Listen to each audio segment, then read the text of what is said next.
C'est donc François Fillon qui a clôturé ces journées parlementaires de l'UMP par un discours résolument offensif. Un discours qui donne en quelque sorte le coup d'envoi de la campagne présidentielle.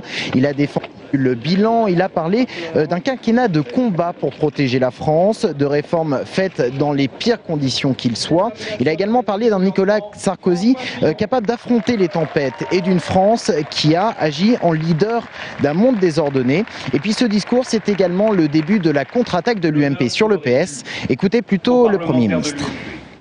Dénoncer ces démagogues qui opposent les efforts que nous réalisons pour soutenir le système financier aux efforts réalisés pour les peuples. Nous savons tous qu'un désastre financier entraînerait une débâcle économique et sociale. À écouter le Parti socialiste, on arrête tout. On revient sur tout.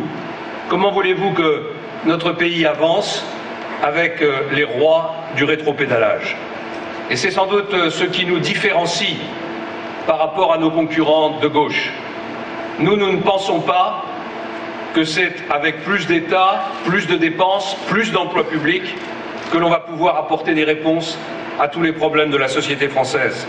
Autre sujet largement abordé ici, la défense de l'euro et de la construction européenne.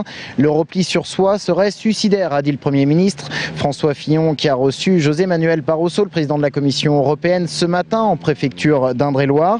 José Manuel Barroso a une nouvelle fois appelé à la consolidation du système bancaire européen.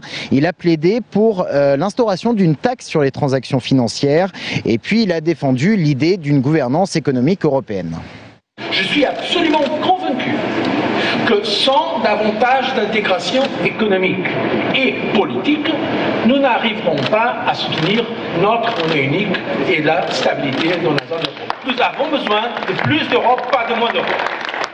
Après la défaite des sénatoriales, l'UMP s'est donc refaite une santé ici. Cela passe par le rassemblement de la famille politique, mais également la riposte au PS. Le programme socialiste va être attaqué point par point.